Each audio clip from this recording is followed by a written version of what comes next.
Sujud secara hakiki, hakikat ya, tunduk dan pasrah total kepada Allah Subhanahu wa Ta'ala. Jadi kalau semua alam semesta ini sujud, kecuali manusia ada yang tidak sujud. Redaksi ayatnya begini. Semua menggunakan kata jamak di situ kan. Tapi manusia wa katsirun minan nas, dan banyak manusia yang sujud. Artinya banyak juga yang tidak sujud kan. Semua binatang sujud, semua tumbuh-tumbuhan sujud, semua malaikat sujud, semua benda-benda alam sujud, kecuali yang tidak semuanya sujud adalah manusia. Apabila seseorang sudah mengalami pengalaman batin, entah itu pada rukuknya, entah itu pada sujudnya, seperti yang digambarkan tadi, maka jiwa orang itu senantiasa diliputi dengan rasa cinta, mahabbah. Apa itu mahabbah? Rasa cinta yang sangat dalam.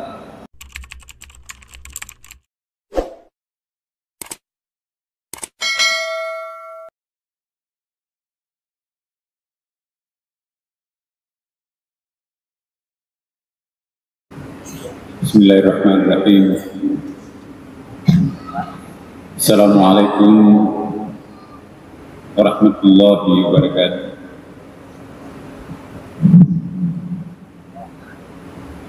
Alhamdulillah wa syukurillah wa salatu wassalamu ala rasulillah Sayyidina wa habibina Muhammadin sallallahu alaihi wasallam. Ma ba'd. Alhamdulillah pada malam Jumat penuh berkah ini di rumah Allah Subhanahu wa Ta'ala ini, kita bersyukur karena kembali mendapatkan undangan Allah Subhanahu wa Ta'ala hadir di rumahnya ada dalam rangka mendekatkan diri sedekat-dekatnya kepadanya. Semoga ketulusan niat kita, pengabdian kita ini insya Allah dijabah, diterima Allah Subhanahu wa Ta'ala. Semoga selawat kepada kita, pada junjungan kita Nabi Muhammad SAW juga didengarkan langsung oleh rohnya Rasulullah SAW, sehingga kita nanti insya Allah akan mendapatkan syafaat pembelaan di hari kiamat seperti sabda Rasulullah di dalam hadis riwayat Bukhari Muslim. Barang siapa yang berselawat terhadapku, maka aku pasti tahu dan aku akan memberikan syafaat nanti di hari kiamat. Artinya Rasulullah tahu siapa umatnya yang rajin berselawat terhadapnya, siapa yang merindukan dirinya, siapa yang mencintai dirinya. Jadi mencintai Rasulullah, maka dia mencintai Allah. Man ahabbani faqad ahabballah. Barang siapa yang mencintai diriku, maka sesungguhnya dia mencintai Allah Subhanahu wa Ta'ala. Maka itu tadi lantunan salawat dan juga ada ungkapan ahlan wa sahlan ta'al badru alaina, itu juga menarik untuk kita haji. Maka itu kita berdiri tadi ketika menjemput kehadiran rohnya Rasulullah SAW bergabung bersama kita di sini. Seandainya betul-betul rohnya bersama kita di sini, kita tentu mohon kepada Allah Subhanahu wa Ta'ala agar mengenali wajah-wajah yang rajin berselawat terhadapnya. Insya Allah akan memberikan syafaat untuk kita semua. Syafaat Nabi bukan hanya nanti di hari kiamat, bukan saja pada waktu hidupnya Rasulullah, tapi juga dulu, sekarang, dan akan datang. Rasulullah tetap akan proaktif bersama dengan umatnya. Tentu tidak semua orang bisa mengakses bentuk persahabatan itu. Hanya orang yang mencintai dirinya dengan sepenuh hati, rajin berselawat terhadapnya, maka akan mendapatkan energi positif dari rohnya Rasulullah Muhammad SAW. Malam ini Ibu Bapak, kita lanjutkan kajian kita terdahulu mengawali makna sujud. Sujud secara majazi, metafor, yaitu menyempurkan kepala kita ke lantai, mencium sajadah. Mahkota yang paling tinggi, berharga, terhormat buat kita adalah kepala. Tersungkur di lantai yang paling bawah, tempatnya telapak kaki bertiga. Kenapa kita sujud? Tanda penghambaan diri kita, al-khudu' lahu, kepada Allah Subhanahu wa ta'ala. Sujud secara hakiki, hakikatnya tunduk dan pasrah total kepada Allah Subhanahu wa ta'ala. Jadi kalau kita memasrahkan diri kita kepada Allah Subhanahu wa ta'ala, itulah hakikat pembebasan. Pembebasan sejati ialah penyerahan sejati, penyerahan secara total diri kita kepada Allah Subhanahu wa ta'ala. Jadi jika kita semuanya Bapak Ibu mau merasakan kebebasan sempurna, kemerdekaan sempurna di dalam diri kita, maka pasrahkanlah diri ini juga secara sempurna kepada Allah. Hakikat kebebasan itu manakala kita menyerahkan diri kita sepenuhnya kepada Allah. Tidak ada kebebasan tanpa penyerahan diri. Ya. Bismillahirrahmanirrahim. Semuanya kami serahkan kepadamu ya Allah. Wala haula wala quwwata illa billah. Tidak ada kekuasaan apapun selain hanya darimu ya Allah. Nah, penyerahan total seperti inilah yang akan melahirkan kebebasan sejati di dalam diri kita. Alhamdulillah. Jangan memikul pikulan kita terlalu berat Bapak Ibu. Apalah artinya kita sebagai hambanya yang dhaif, yang lemah, serahkan sepenuhnya kepada Allah Subhanahu wa ta'ala yang Maha Kuasa. Ya. Barang siapa yang menyerahkan diri sepenuhnya kepada Allah Subhanahu wa ta'ala, wa takunul jibalu kal'ihni manfus, maka jadilah beban yang menggunung di pundaknya berterbangan bagaikan kapas yang sangat ringan. Sujud secara syariah ialah penggabungan antara sujud majazi dan sujud hakiki. Kepala kita tersungkur ke bawah, hati kita pun juga tunduk dan pasrah kepadanya. Itulah hakikat sujud. Nah, kalau ada yang hanya kepalanya tersungkur ke bawah, tapi pikirannya entah kemana-mana, maka itu bukan sujud, tapi itu sajad. Yang diminta dari kita itu adalah melakukan sujud. Penghambaan diri secara total kepada Allah itu disebut dengan sujud. Bukan formalitas menundukkan kepala kita di lantai, itu hanya sajad.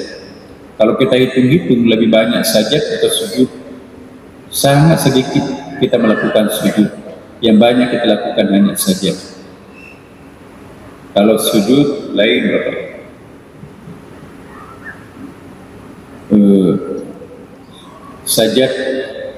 Sajadah itu ya sujud. Sajad itu artinya fi'il. Kalau sujud itu sudah menjadi apa itu ya? Kata benda, sifat. Iya. Contohnya ini.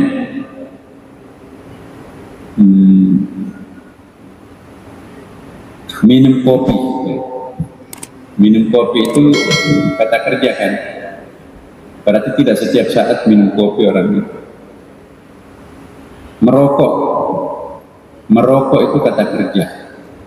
Mungkin sesekali merokok. Tapi kalau orang itu sudah sampai kecantol dengan kopi, kecanduan dengan kopi, maka itu disebut dengan apa? Bukan lagi minum kopi, tapi pengopi atau perokok. Itu sudah menjadi kata benda, kata sifat, perokok. Jadi orang yang suka merokok dan merokok, ya. Pengopi orang yang profesinya, orang hobinya kopi, ya. Kalau main kopi apa misalnya, kopi kapal api, wah di mana-mana. Mana tuh kopi kapal api, kopi hitam, Arabico. Ada lagi perokok, waduh, kemana-mana pergi dia bawa gudang garam.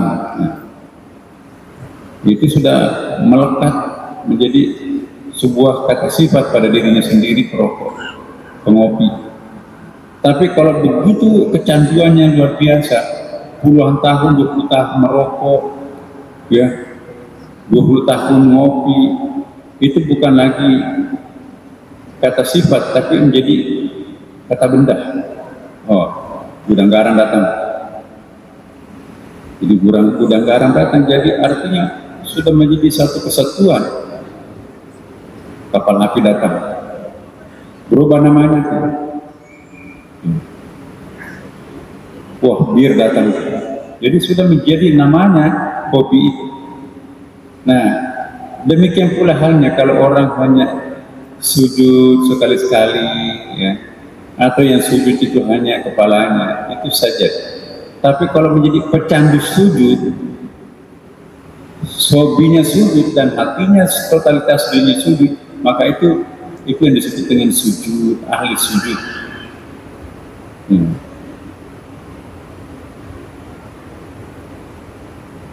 Penting sujud itu Bapak. Wa qala rabbuka lil malaikati inni ja'ilun fil ardi khalifah. Qalu ataj'alu fiha man yufsidu fiha wa yasfiku dima wa nahnu nusabbihu bihamdik wa nuqaddisu lak. Qala inni a'lamu ma la ta'lamun. Ya. Jadi di sini ada bentuk penghambaan diri dari malaikat di sini. Kan ada fasjudu li Adam, fasjudu li Iblis, ya kan, semuanya sujud kecuali Iblis. Nah, kalau orang sudah rajin sujud, salah satu cirinya itu ialah tidak lagi mau menyalahkan orang lain. Ya. Tapi kalau orang itu masih sekali-sekali sujudnya masih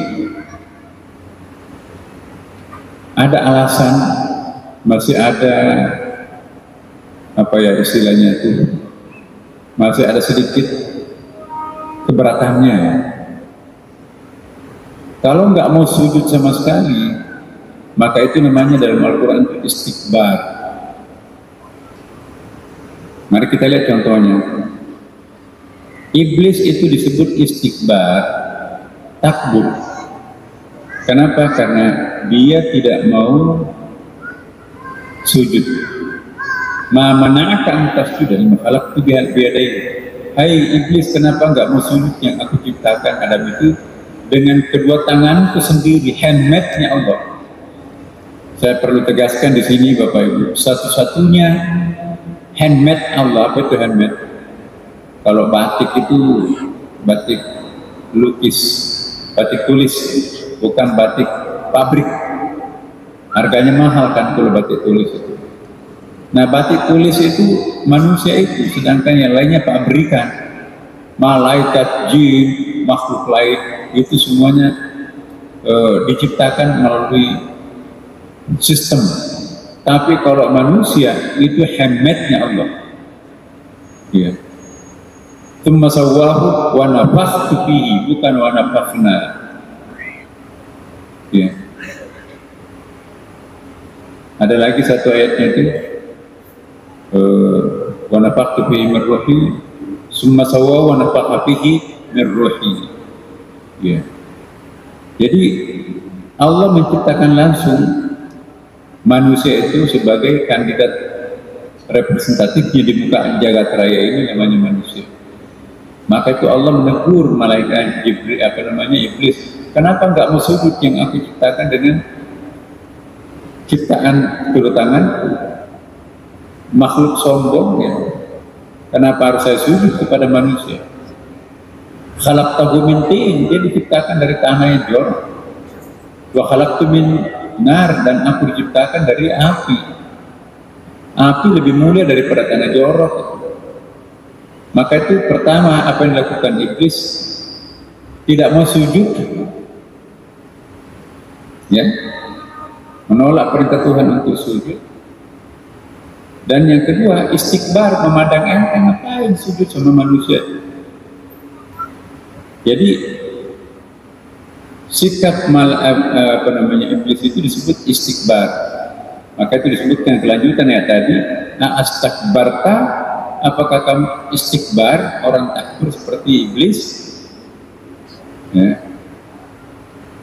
Amakuna minal alin, atau engkau dalam keadaan al-alin. Kalau al-alin itu dari kata al, tinggi, meninggikan hati, itu al-alin. Nah ini contoh malaikat. Ayat ini tadi, Bapak, kelihatan nggak? Iya.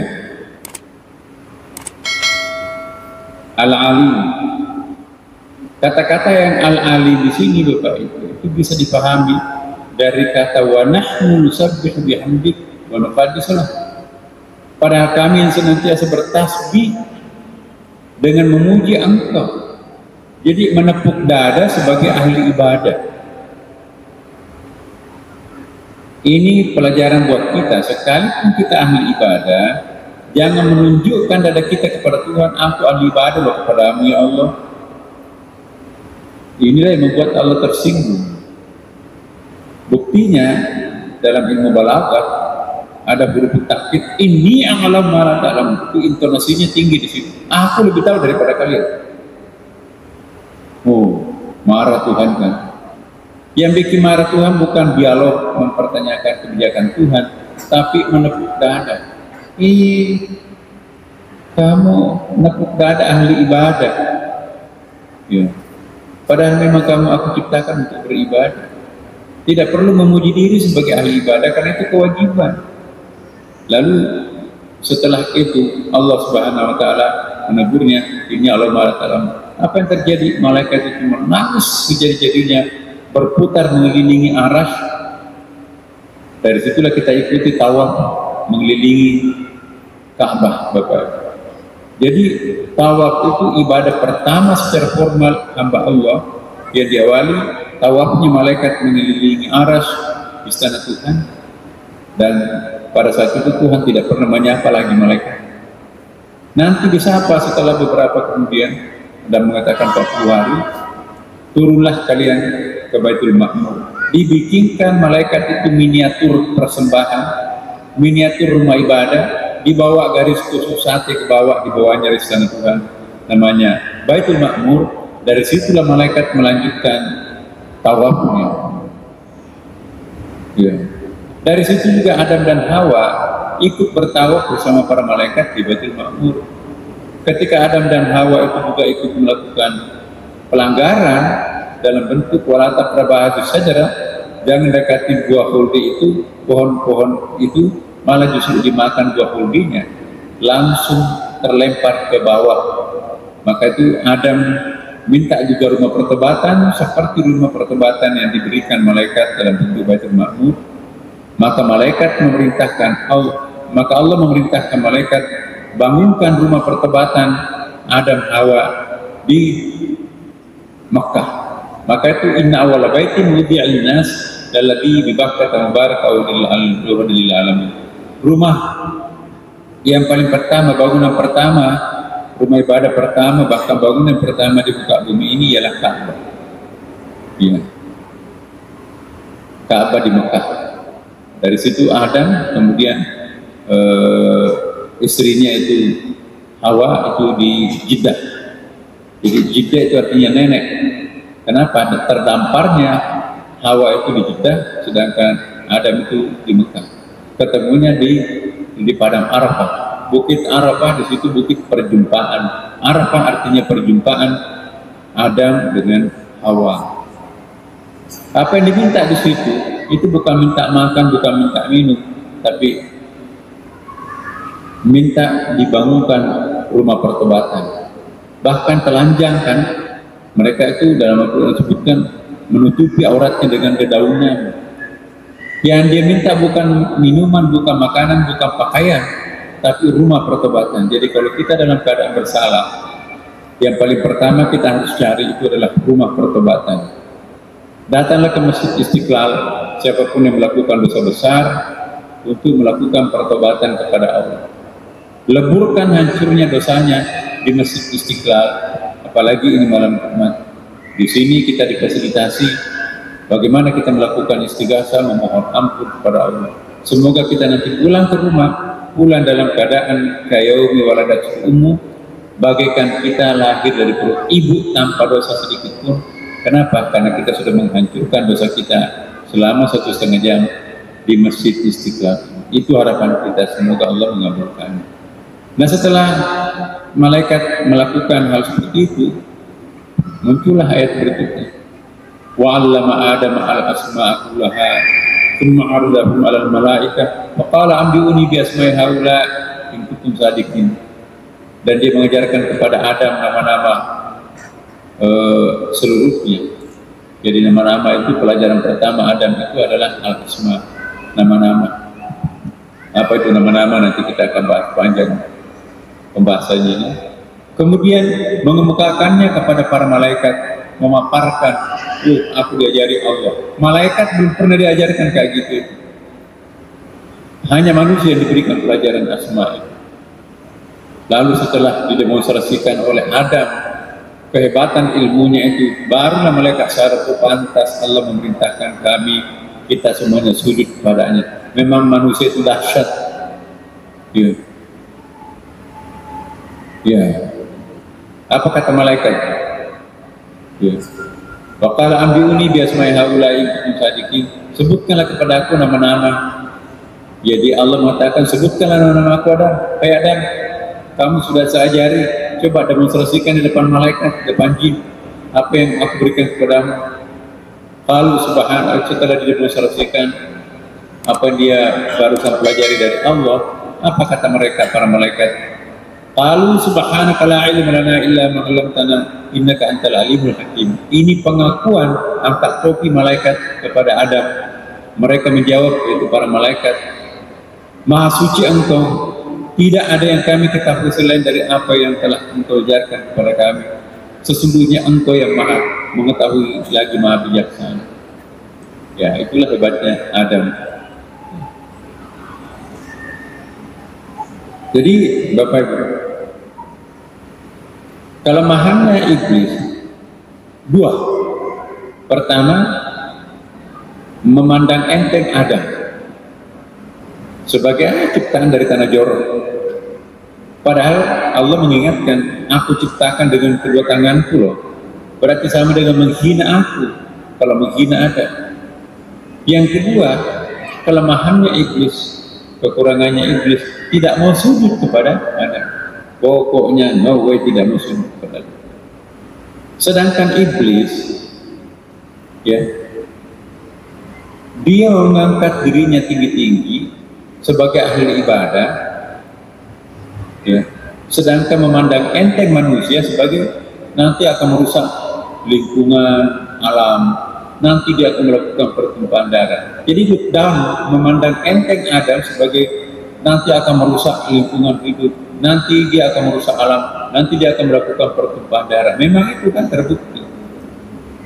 Sementara aku ini, kata malaikat, aku kan ahli sujud, dan aku yang selalu mengkuduskan namamu, aku selalu beribadah, tidak pernah berdosa sedikit pun. Jadi poin yang kedua itu, aku yang selalu beribadah kepadamu, bertasbih kepadamu. Nah, itulah yang disebut dengan sikap al-alim. Apa itu al-alim? Mengangkat dirinya tinggi-tinggi. Jadi kalau kita mengangkat diri kita tinggi-tinggi, memandang enteng orang lain, sekalipun sujud itu tetap cacat. Itu namanya al-alim. Maka itu setelah sujud masih penasaran malaikat. Nanti percaya setelah ada mendemonstrasikan kehebatannya, ya, menguasai nama-nama, menguasai substansi alam semesta ini. Oh, hebat memang manusia. Jadi malaikat disebut bersikap al-alim, iblis disebut bersikap istighfar. Apa bersikap istighfar? Kenapa? Dia tidak sujud dan dia memandang enteng. Kalau malaikat sujud, cuman dia memandang dirinya lebih tinggi daripada manusia. Sedangkan Adam alaihissalam, nah ini Nyata-nyata dia salah. Dia juga melakukan pelanggaran karena tergoda oleh iblis kan. Oke, aku dikutuk oleh Allah, pasti aku akan masuk neraka. Tapi aku bersumpah aku akan mengajak Adam dan anak cucunya untuk menemani aku di neraka. Ya. Dan dia berdoa, minta kepada Allah, panjangkan umurku sepanjang manusia. Diterima. Inna kalimina mundarin. Oke, engkau termasuk orang yang kami panjangkan umurmu sampai usia manusia itu. Maka itu satu persatu anak cucu Adam itu diajak masuk menemani iblis di neraka nanti.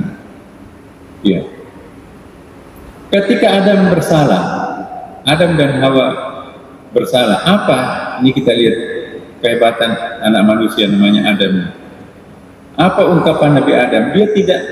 Dia menyerahkan dirinya tanpa syarat. Iblis tidak mau menyerahkan diri kepada Adam. Kalau iblis masih sujud, tapi ada pamrihnya di situ. Nah, apa dong kelebihannya? Aku melihat nanti setelah Adam mendemonstrasikan kehebatannya, baru dia sujud kepada Adam. Tapi kalau manusia ketika melakukan kesalahan, apa kata Adam? Rabbana zalamna anfusana wa illam taghfir lana lanakunanna minal khasirin. Surah Al-Baqarah itu.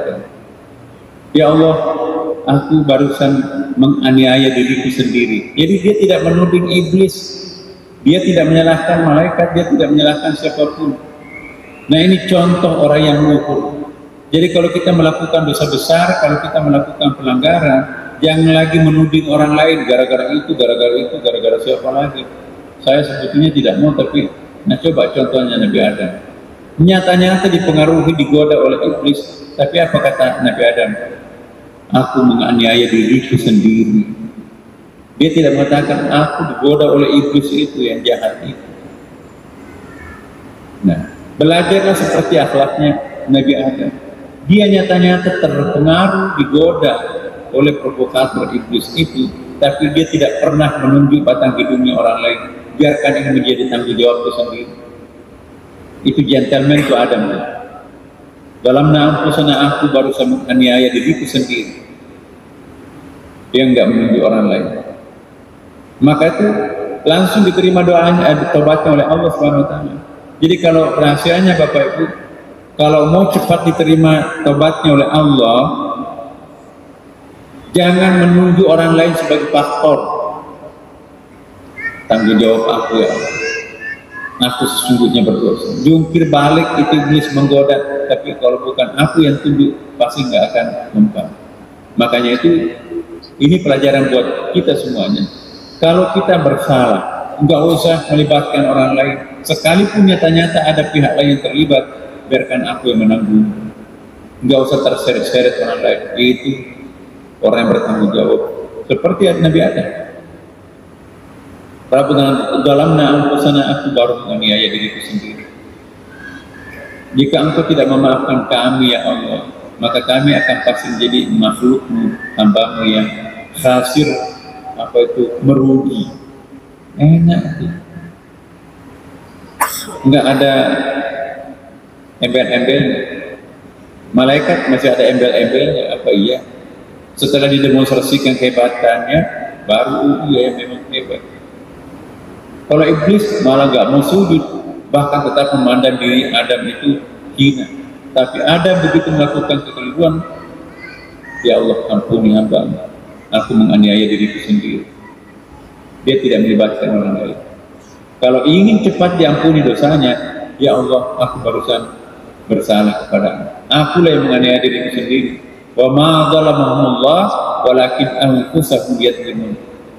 Ya. Kamu tidak menganiaya Allah, melainkan Allah lah, engkau lah yang menganiaya dirimu sendiri. Nah, kita lihat.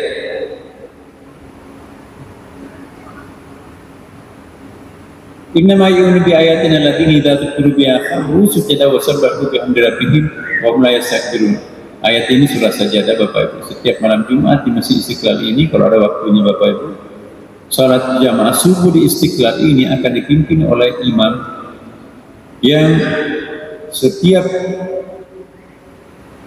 Jumat subuh membaca surah As-Sajdah dan surah Ad-Dah. Jadi rakaat pertamanya membaca surah As-Sajdah, ketika membaca ayat ke-15 daripada surah As-Sajdah. Innama bi ayatin alladziina idza dzukira biha kharru sujudan wa sabbahu bihamdihim wa hum la yastakbirun. Itu namanya sujud tilawah. Sujud tilawah itu ketika membaca ada kurang lebih 10 ayat itu langsung kita sujud, tidak usah pakai ruku, baru bangkit lagi berdiri.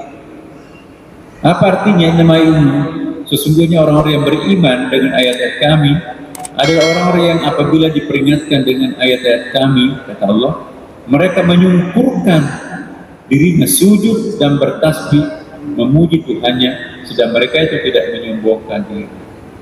Kalau ada orang yang sujud tapi sombong, itu belum murni sebagai sebuah sujud.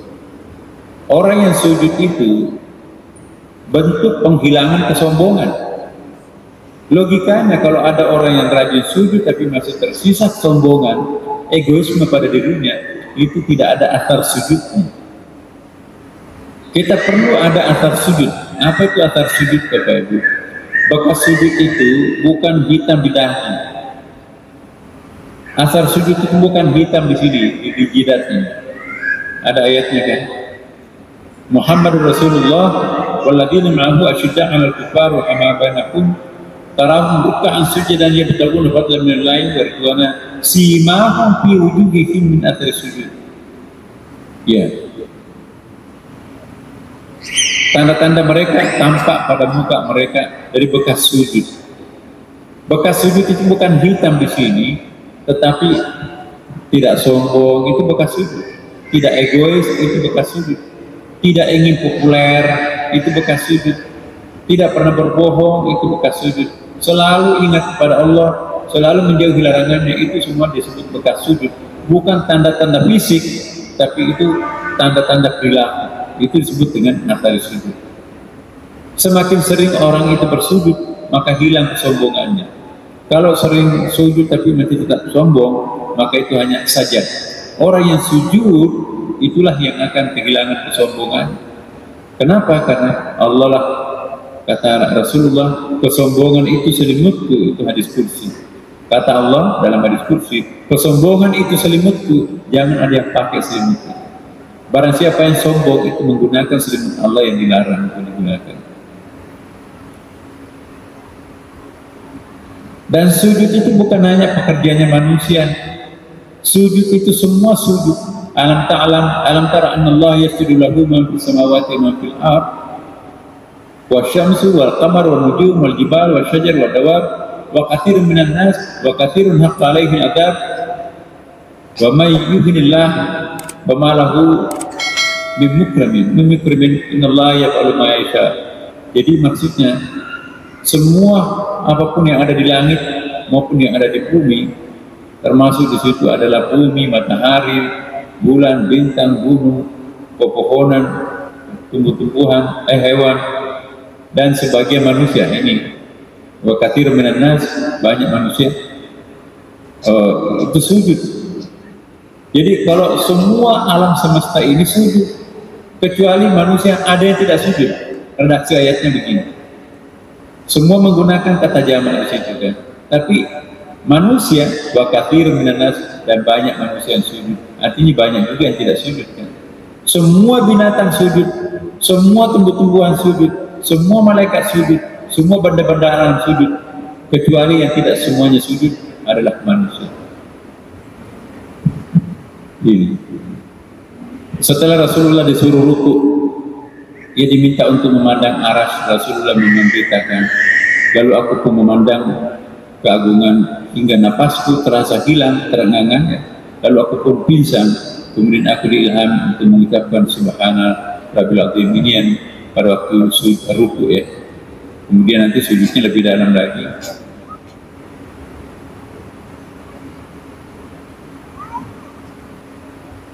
Nah, apabila seseorang sudah mengalami pengalaman batin, entah itu pada rukunya, entah itu pada sujudnya, seperti yang digambarkan tadi, maka jiwa orang itu senantiasa diliputi dengan rasa cinta, mahabbah. Apa itu mahabbah? rasa cinta yang sangat dalam, keadaan tenang, tentram, terjaga, sadar, ketakjuban, sesekali dimabuk cinta kepada Tuhan. Nanti Bapak Ibu pulang dari masjid ini, ada keringanan beban, ada ketenangan batin, plong rasanya, walaupun capek, tapi nggak terasa capeknya. Tidak ada orang yang berzikir capek, tapi kalau begadang, main kartu, main game, itu capeknya minta ampun. Tapi kalau ada orang sibuk mengaji, dia tidak ada capeknya orang itu. Kenapa? Ada energi batin yang ikut mendukung kalau kita tikap. Tapi kalau begadang itu lain, energinya terkuras. Inilah yang disebut dengan makam tamkin. Ada dua makam, ada makam talwin, ada makam tamkin. Apa yang dimaksud makam talwin? Fluktuatif. Lagi mood, oke, sekarang yuk, ayo. Tapi tanggal tua, habis uangnya untuk ongkos ke Istiqlal barangkali, ya, udah deh, minggu depan aja. Itu talwin.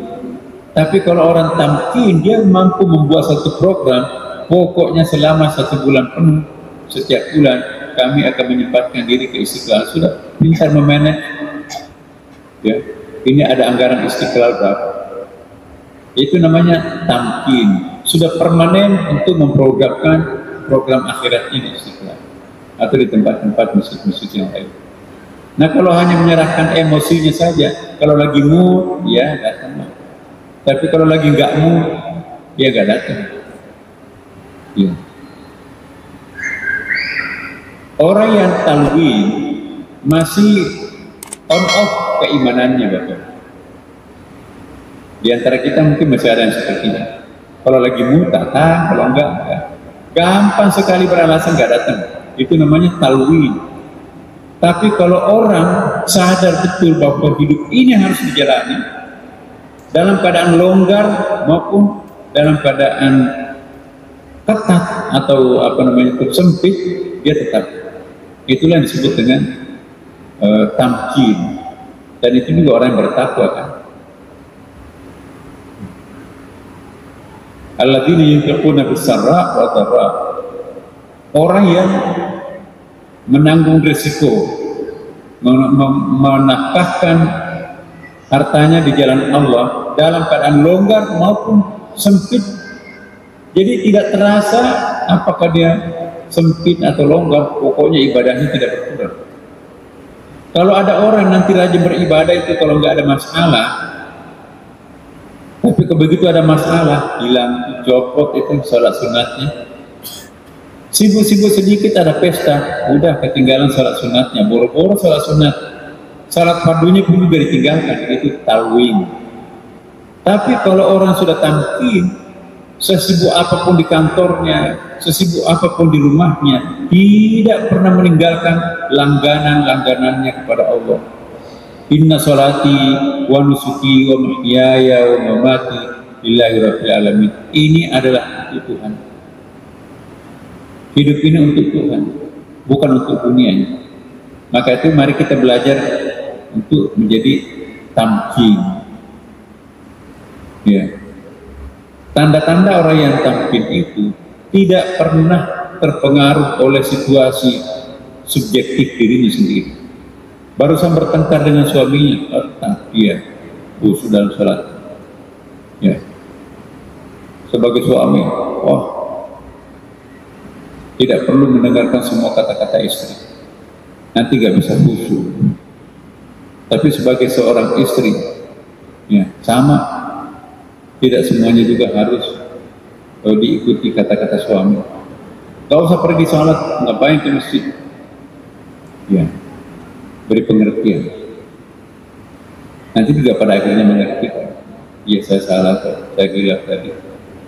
Selalu ada jalan keluar bagi orang yang punya niat tamkin.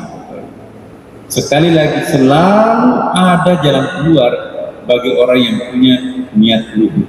Itu namanya tamkin. Maka itu biasakanlah dirinya itu untuk konsisten.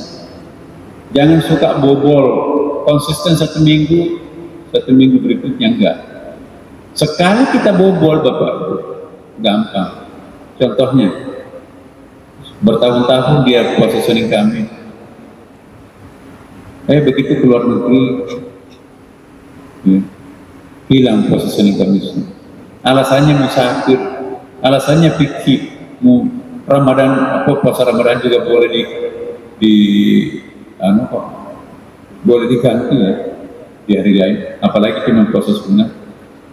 Ya, kata-kata seperti ini bisikan iblis. Lebih gampang kita puasa di luar negeri daripada di dalam negeri. Lebih gampang kita puasa Senin Kamis itu kalau kita keluar kota daripada di dalam kota. Di sana nggak ada kegiatan, cuma 1 poin. Tapi kalau kita di Jakarta, Masya Allah, dari jam ke jam itu penuh dengan acara. Jadi jangan menjadikan itu acara luar kotanya itu alasan untuk tidak berpuasa Senin Kamis. Justru kita enak berpuasa Senin Kamis kalau kita keluar kota. Gampang sekali membuat alasan. Gak enak karena semua orang, masa kita nggak makan pada kita yang muda. Itu bisikan iblis. Bisikan iblis tuh. Teman kita nggak tersinggung kok, maaf ya saya. Iya makan duluan.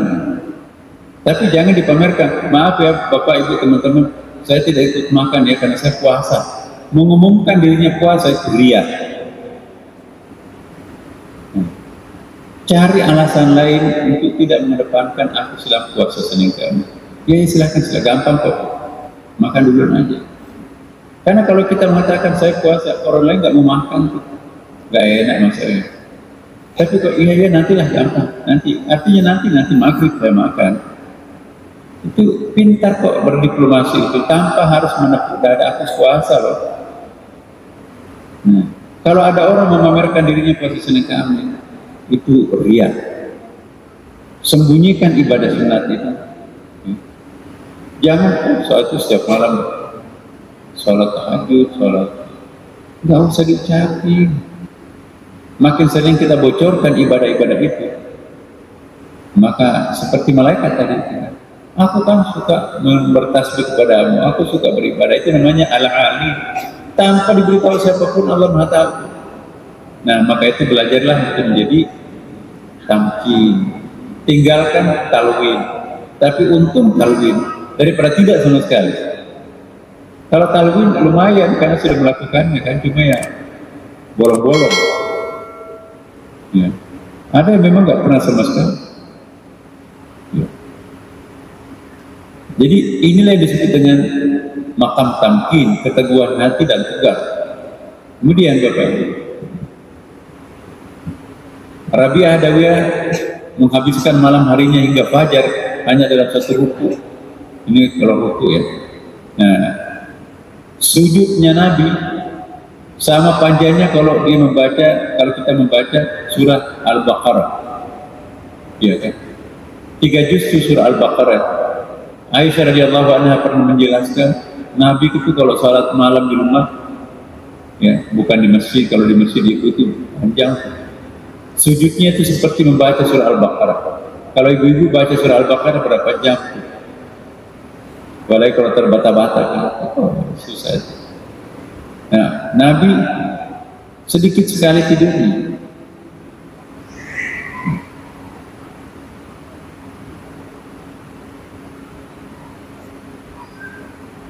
Sungguh Allah Subhanahu wa Ta'ala akan meninggikan hamba-hambanya sesuai dengan kadar ketundukan mereka kepadanya, dan Dia akan menunjuki mereka itu ke prinsip-prinsip tawadu dan khudu sesuai dengan kemunculan keagungannya dalam sir atau rahasia mereka.